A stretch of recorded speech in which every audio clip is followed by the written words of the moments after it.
Hi, everyone. I'm Christine Gritmon here with Social, my weekly live stream where I interview a guest about social media. And this week's guest is really exciting. I have on here social media legend, Sri Srinivasan. Hi, Sri. Hello. Now, for those of you who don't already know about Sri, Sri is a journalist, and he taught at the Columbia School of Journalism for many years, became Columbia University's first chief digital officer of the Metropolitan Museum of Art, chief digital officer of the city of New York itself. And all along that whole crazy ride, he continued educating and networking and speaking with others about social media, which is just fantastic. One thing I wanted to ask you, Sri, just right out of the gate, just to get it over with. I know that you left the position with New York City in the spring, and then your public social media kind of went silent for a bunch of months. Did you actually take a break from social media? Did you have like fake accounts that weren't public? Like, how did that whole break work?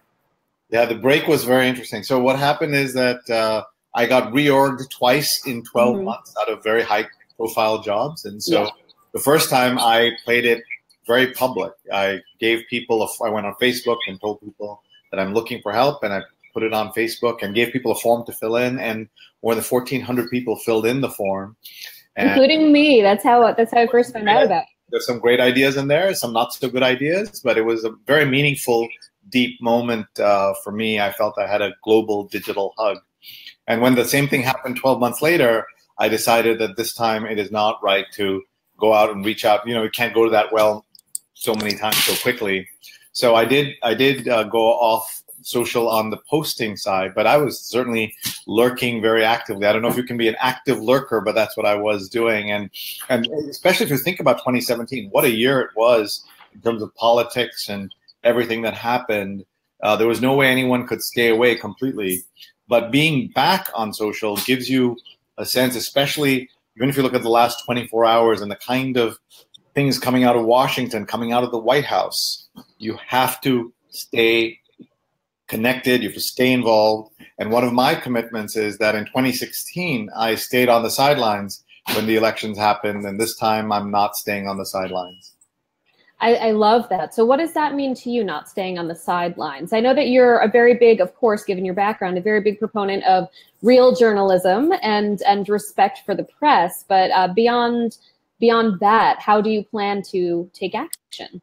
Sure. So this, and by the way, staying off the sidelines doesn't mean being hyper partisan for one political party or the other. It means standing up for the truth, standing up for decency, standing up for the things you believe in, and especially at a time when the administration is attacking the press, attacking the environment, attacking things that we have believed in and understood as being kind of the tenets of basic American decency all these years.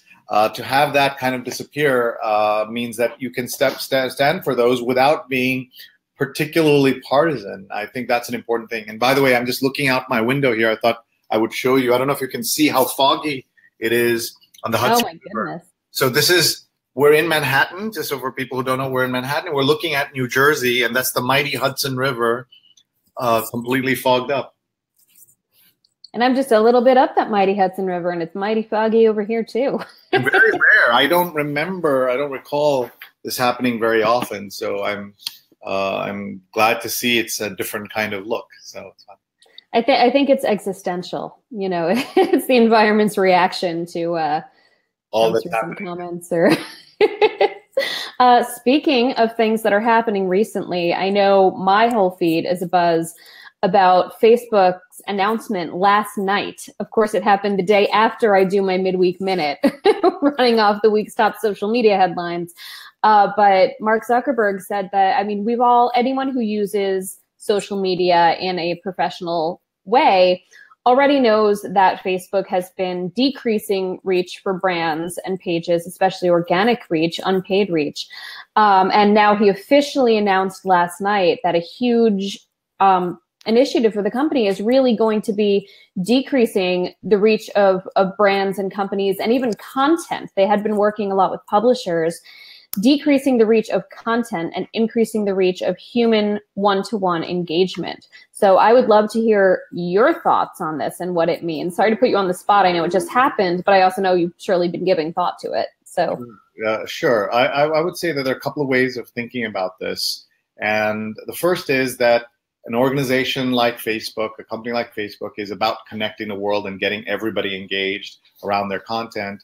And the fact that they're downplaying a little bit the publishers and the company's voice versus individual's voice can be seen in one way as kind of a triumph for the personal and the individual and the family content that people do care about.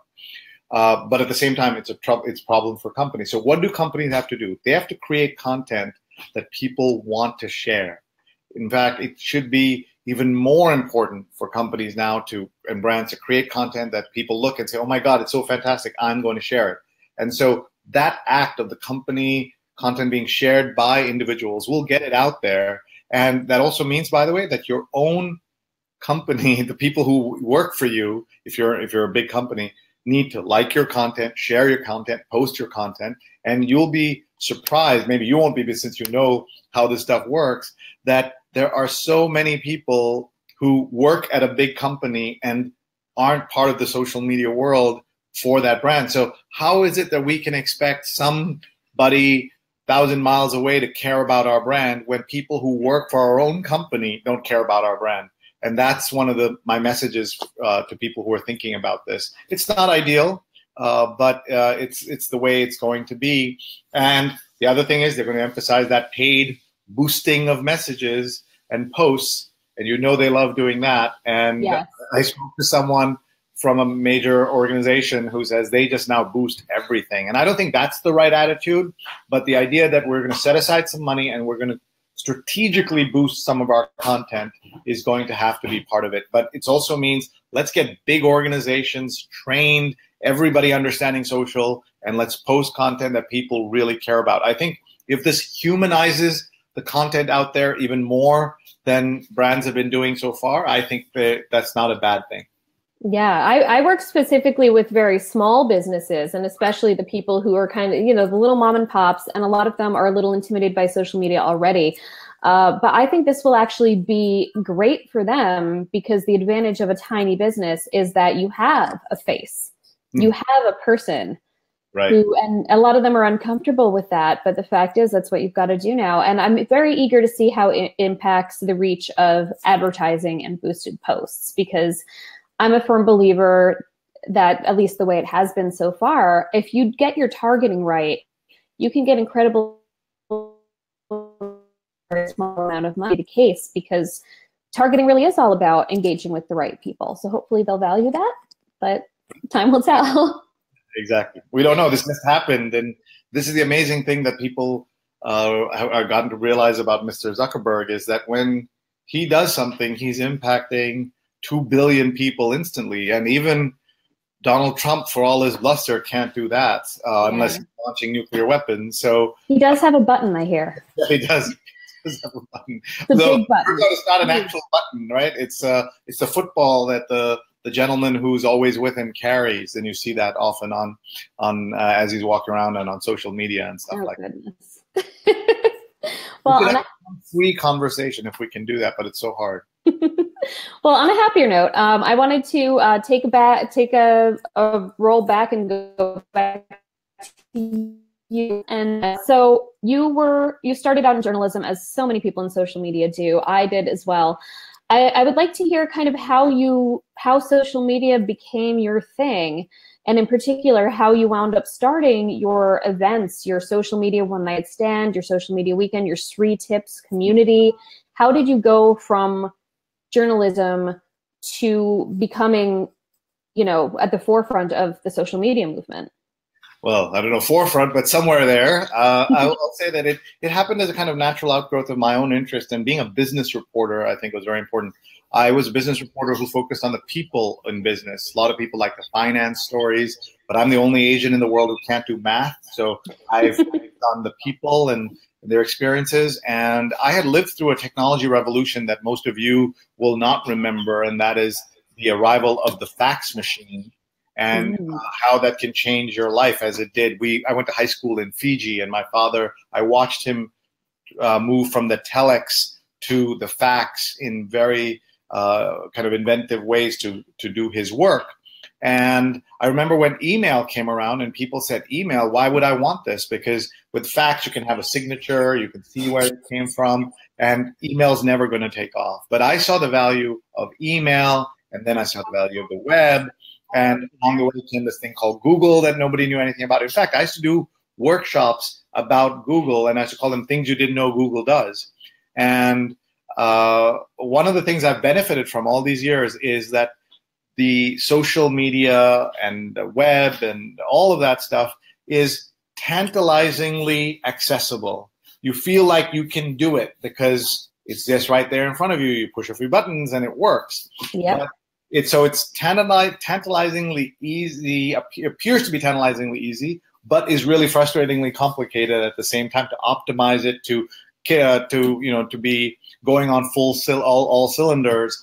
And so I've had this opportunity to kind of explain technology, demystify it to the public in many ways. So whether it's in a classroom at Columbia for 21 years, helping journalists understand technology, or on television, I was lucky enough to have been on the air in both all three, Channel 7, Channel 4, and Channel 2, the big three stations here in New York, or in these workshops. So when social media came along, as just an extension, I used to do workshops on blogging. Here's a thing called blogging. Try it out. Now it's on social. And you can find all of these on Sri Tips, which is my Facebook business page. So if you just read SREETIPS, and also on my Twitter, which is @Sri, and my Instagram, SriNet. All of this comes from this idea that technology is inherently complicated and it's not your fault. That's a line I borrowed from my mentor, Walt Mossberg, who many of you know from the Wall Street Journal, who's an incredible journalist. And his opening sentence in a column he wrote many, many years ago to start his career as a personal technology columnist was that computers are difficult and it's not your fault, something like that. I'm paraphrasing. But, he became so successful that he's the only interview that he would get, the only person who could interview both Gates and Jobs on screen, on stage on a regular basis.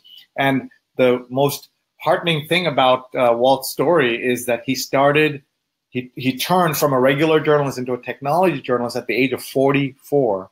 He didn't start at 24. And for those of us who are reinventing ourselves, who are trying new things, who are trying to make it in this fast-changing world, the fact that Walt Mossberg could start from scratch at 44, in a sense, though of course he was doing it at the Wall Street Journal, but a new subject, a new area, and fly the way he has is very exciting for all of us. And we have to kind of take great, we should be so happy that there are examples like that for us.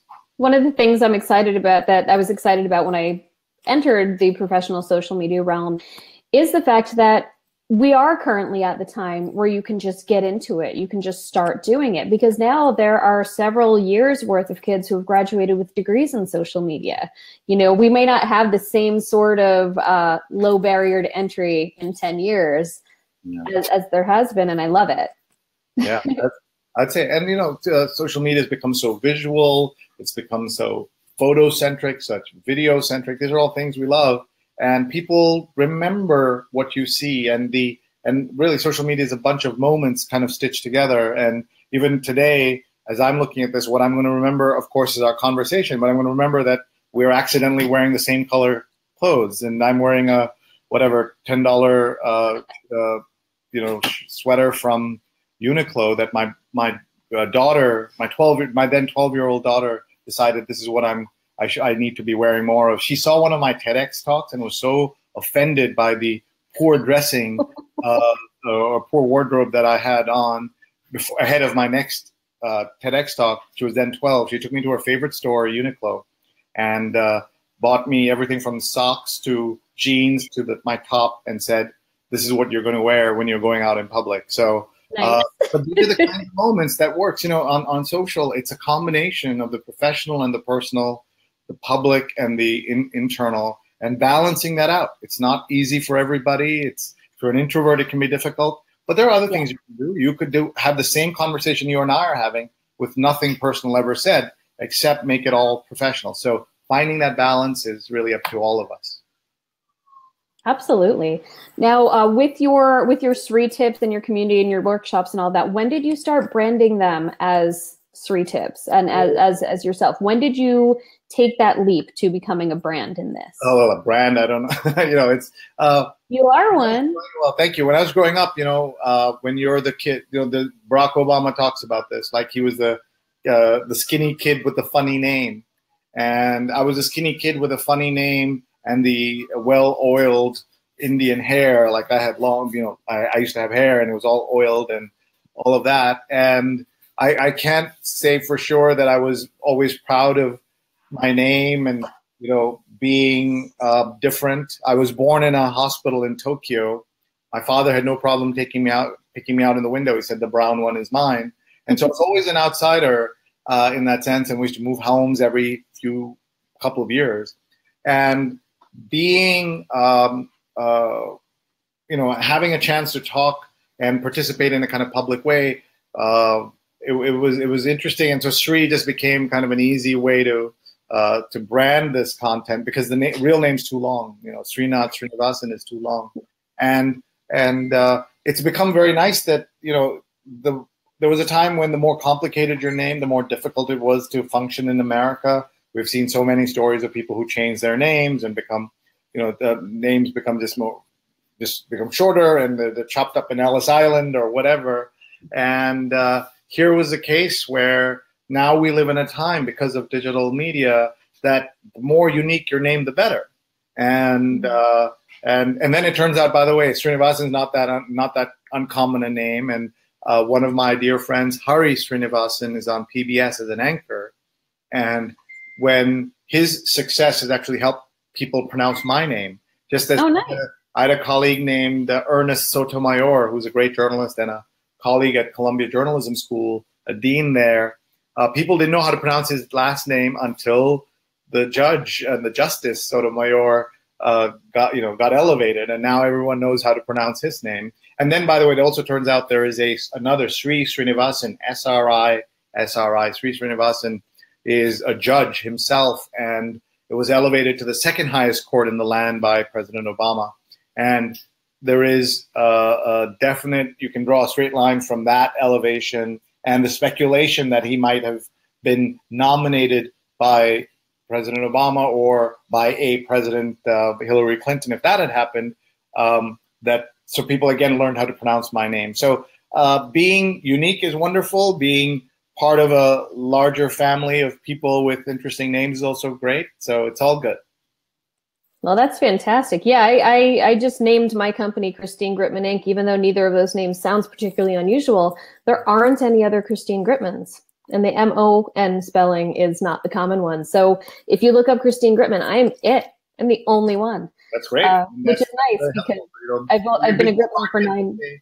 Christine Gritmon. It doesn't have to say anything else. People Google you and find you that way. Right? Exactly. And that's nice, because I've only been a Gritmon for 9 years. Before that, I was Christine Ricardo, and there is another Christine Ricardo, and she's similar in age and looks similar. So okay. Now it's all hers.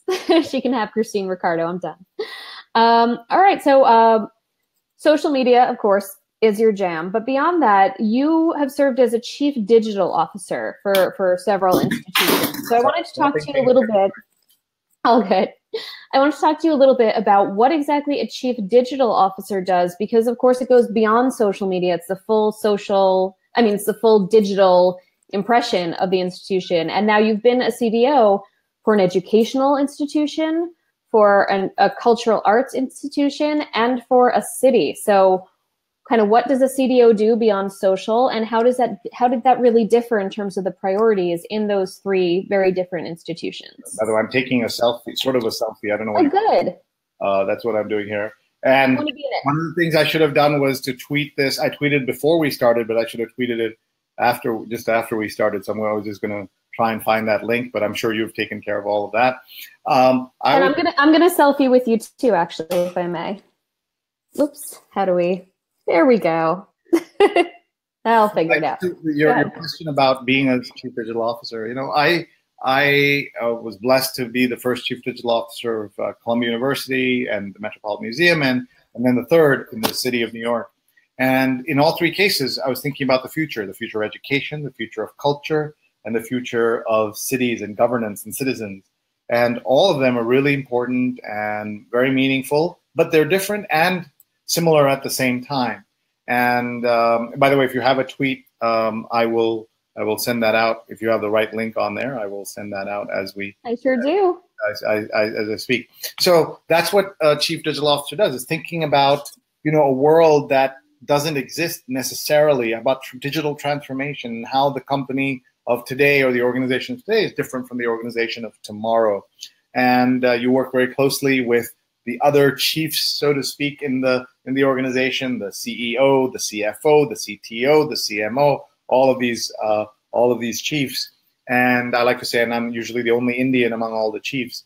And we are looking at a time when companies that make the transition into new ways and new places are successful, and new cultures within their company are successful, and those that don't aren't successful. And sometimes it's a leap of process, it's a leap of business, the ways in which they do business, and then sometimes it's just a leap of kind of imagination that some organizations aren't able to pull off. And so those are the kinds of things that I think about. And I'm just looking for a tweet here and see if we are ready to go. So I can just say on now. But though I think we're only on for a couple more minutes. Is that right? Yep. And actually, since we have only a couple more minutes, if anyone has any questions, please type them in the comments right here. And in the meantime, you have an event, the grand return of your Sri's One Night Stand, Sri Social Media One Night Stand. You're very careful how you say that. Social Media One Night Stand, and you also do you're having another social media weekend in June. I have not attended one of your events. I hope you'll be there this year. I can announce this group ahead of our really public announcement that we're going to do that June 1st and 2nd in New York. But my goal is to do 40 plus social media workshops around the world in 20 plus cities and 5 plus countries. And I look forward to many of you attending virtually or in person. My next event, the first one, is on Wednesday, January 17th. And you can find a link to it in my Twitter bio. You can find it on Sri Tips. Maybe we'll share it in the comments. Yes, let's share it in the comments. I can't do it right now, but what it is I call it Social Media One Night Stand because it's like a 3-4 hour session of intense social media work on mobile, social, video, all of that. And it isn't just me, but we have fantastic speakers who come and make it worth listening to and participating in. This year, we have Mitra Kalita, who is the head of CNN Digital. We have Carla Zanoni, who is the head of audience engagement for the Wall Street Journal. We're Will Carafalo, who is the head of the New York Mets baseball team social media efforts. We have Arun Venugopal, who's an anchor on WNYC. We have just so many different people speaking and participating and sharing their knowledge. You can watch online, and it's we have a cheap ticket, $29. You can participate and watch there, or you can come get one of our last few in-person tickets for about $100. We believe it's a great investment, and my goal is to reduce that price further and make it possible for more and more people to participate and understand. And by the way, I'll also tell you before I tell the world, Christine, that I am doing a conversation for people who buy tickets to the Wednesday event tonight with a woman named Nancy Groves. She's Nancy_Groves. She runs at UN. That's the social media team of the UN. She had one person reporting to her when I met her. Today, she has 22 people. And I call her one of the most powerful women in the world because of the power she has through the account she controls. And she's going to give us a kind of closed conference call discussion about this. So if you're interested in any of this and you couldn't find it online, just email me, sree@sree.net, SREE@SREE.net. I'm looking for venues to host me, partners to work with me. I'm looking for sponsors, and I'm looking for speakers I'm going to be in Phoenix, LA, Detroit, San Francisco, 5 countries. I'm in London this weekend. So I want people to help and participate. And finally, last plug, if that's okay, I'm very proud of our closed social media group on Facebook that we have called Sri's Advanced Social. So if you just go into Facebook, you don't have to be a friend of mine, Sri''S Advanced. If you just search for Sri's Advanced Social, you'll come in there. It's a closed group. You ask to join. And we have 6,000 plus people who work in and around social media, including some very senior people at Facebook, at Twitter. The CEO of Foursquare is a member, and others. You post a question there, somebody somewhere will help you by responding, and it's a great community. So I hope you'll participate. And thank you for that opportunity to make some plugs. Oh, yeah. One of my very favorite things about what we do and about the social media industry in general is that there is such a sense of, since this is kind of a new area, it's fantastic that everyone really does have this idea of helping each other, because the more we help each other and the better everyone is doing in this, the better the whole industry will fare. Yep. And it's kind of wonderful. Now, let me see if we have any questions here. We have comments, not really questions. Yes, I should play off that I have grit. Gritty Monday is a little company name that I want to have in my back pocket. There you go. Because that's how I spell my name. But I'm not terribly gritty. I'm kind of puffy. Come and solve people's problems on a Monday morning. Yes. And Marilyn, the way I'm getting a dual window is I'm using a program called BeLive.tv, which I use for a lot of my live streams. And that's how I'm able to brand it. Though now you can brand with the Facebook camera, which is kind of nice. So you can use just on your Facebook Live. I know my friend Robert C. Stern has been putting branding on his in-platform Facebook Lives. How much do you pay for BeLive? How does that work? Or what is it? I was on the free version for a long time. You can get a lot with the free version. I pay. Hey, don't worry about it. The broadcast every month. All right, cool. Sorry, what was that? No, it's great. Thank you. Yeah, it's pretty cheap. So one more thing that I just wanted to clarify. So at your events, it's not just people listening to you speak. You have your posse of social media doctors for the hour before you speak. So I want to hear a bit about how that works, because that sounds.